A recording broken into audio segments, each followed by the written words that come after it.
Assalamualaikum warahmatullahi wabarakatuh. Halo sahabat KC Motor, perkenalkan nama saya Randy Aldiansyah. Kalian tahu nggak sih komponen apa aja yang harus dicek ketika membeli mobil bekas?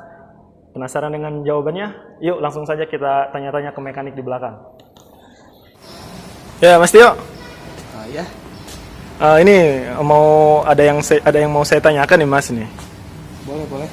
Ini kan banyak yang komen nih Mas ya di Instagram, banyak yang DM. KC Motor punya solusi nggak atau ada tips nggak nih buat buat publik kalau misalkan mau ngecek mobil bekas itu harus yang dicek itu harus komponennya apa aja gitu Mas? Oh iya. Yang pertama kita cek dulu kilometer sama cek indikator. Oh, jadi penting ya Mas ya? Kilometer penting Mas ya? Kita cek langsung. Oke Mas.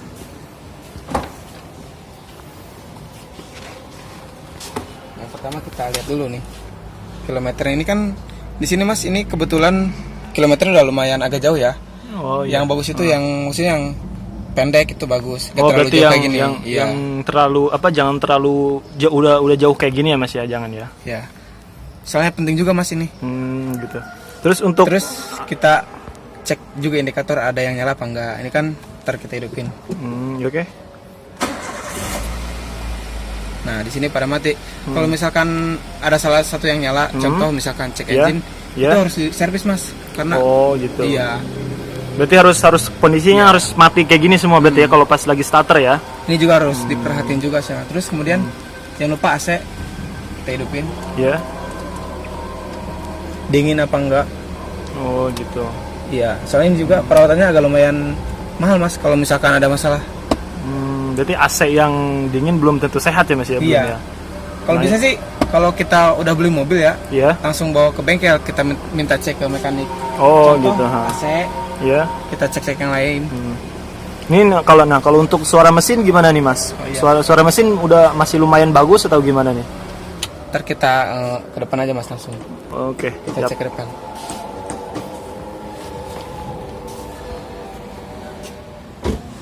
Nah, kemudian Mas kita cek juga bagian kondisi mesinnya ya Mas ya. Kita cek oli dulu. Ya. Usahain sih Mas kalau sebelum hidupin mesin, kita cek dulu olinya masih. Oh, jadi setiap mau ngidupin mesin, setiap mau manasin mobil tuh harus cek oli dulu Mas ya? Iya. Nih harus benar-benar pas di garis ini Mas. Di garis ini Mas ya? Ya, ini kan ada garis ya. Ya. Berarti ini tandanya masih oke lah. Masih oke. Nah, kalau misalkan sebelum di garis ini gimana tuh Mas? Oh, kan kalau nggak ditambah lebih bagusnya sih diganti Mas kalau apalagi udah jelek kayak gini ya. Tapi ini untuk oli mesinnya gimana Mas? Apa masih layak? Apa masih bagus? Apa harus udah pergantian oli apa gimana nih? Ini masih oke lah. Masih lumayan bagus cukup lah ya. Oh gitu. Nah terus selain oli nih Mas, apalagi nih yang perlu dicek nih Mas? Untuk kemudian pertama kali ini gimana? Ngecek minyak rem. Ini kemudian kita masih penuh. Berarti masih oke ya. Nah untuk minimalnya sampai mana nih Mas? Ini kan ada batasnya Mas. Ini minimal sama maksimal. Ini kan di batas gitu, ya. Maksimal. Jadi masih oke. Tadi oli terus minyak rem. Nah kemudian apa lagi nih Mas? Kita perhatiin juga nih radiator penting nih Mas. Oh, radiator penting juga ya, komponen penting ya. Kan ini pendingin mesin Mas. Oke, terus ini kan nggak kelihatan kabarnya. Iya. Ini airnya sampai di sini Mas nih. Ini batas minimal atau batas maksimal? Minimal ya. Iya, jangan sampai jangan sampai lewat sini ya. Kalau bisa sih pas garis ini Mas, full. Soalnya kan dia buat sirkulasi. Nah, nanti kalau misalkan dia pengisiannya full melebihi batas minimal itu gimana tuh Mas? Apa yang terjadi itu gimana tuh? Sebenarnya sih gak ada masalah ya. Cuman kalau emang dianjurkannya sih harus sampai garis ini Mas. Jadi harus sampai garis minimalnya ya Mas ya. Soalnya ini sampai garis ini ya. Buat sirkulasi dia kan. Oh gitu. Kalau panas kan dia nguap Mas. Nah, oke sahabat, di sini kita mau ngetes mobilnya nih. Gitu. Jadi yang tadi kan kita ngecek oli dan sebagainya. Nah, setelah dicek semua oke, kita langsung test drive aja ya Mas Tia ya. Ya, boleh. Oke. Suara mesin lumayan halus ya Mas. Kalau misalkan ukuran segini mesin lumayan halus ya Mas ya. Nah, masih oke lah. Terus ini Mas, fungsinya tes itu untuk kita ngecek tenaganya gimana, terus kemudian ada masalah nggak di jalan. Oh gitu. Sama kita ngetes kaki-kaki juga mas. Nah kalau untuk kaki-kaki gimana nih Mas Tio? Itu harus lebih detail ya Mas Tio ya? Iya. Kerasnya soal di bawah jalan mas. Kalau bisa Oh sih gitu, ha.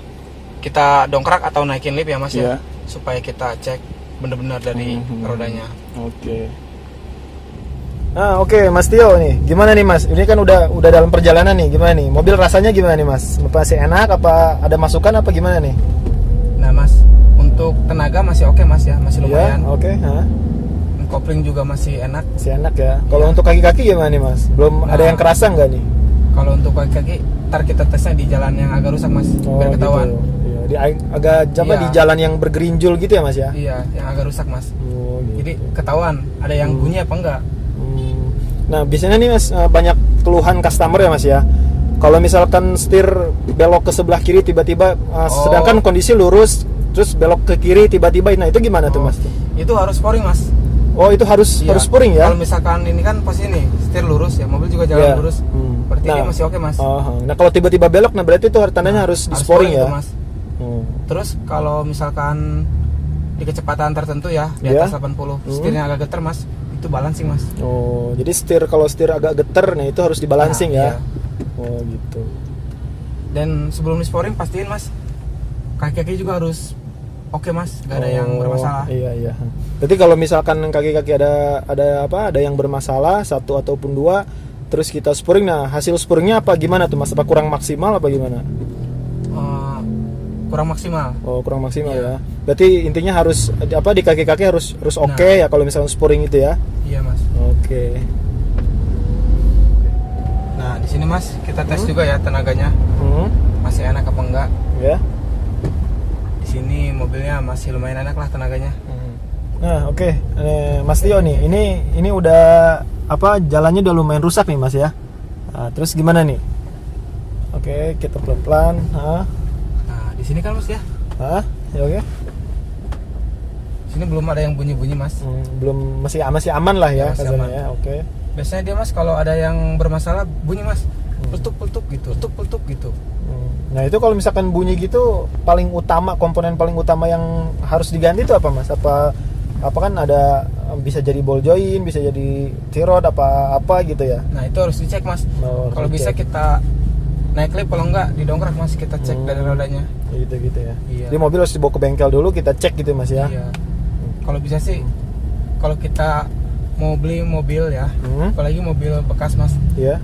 Kalau bisa sih kita nyari orang yang ngerti mobil mas. Yang harus benar-benar paham ya ke otomotif. Kayak gitu misalkan mekanik, kita bawa mekanik aja ke bapak.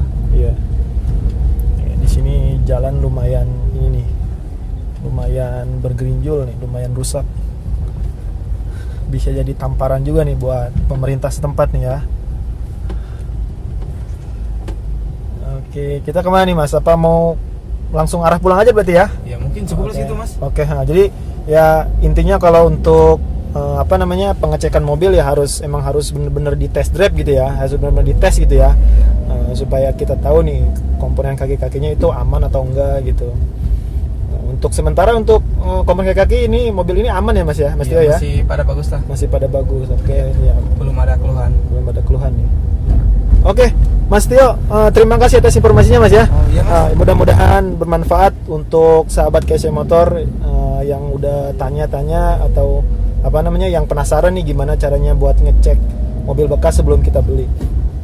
Dan jangan lupa sahabat komen YouTube kami, like dan share, jangan lupa untuk subscribe.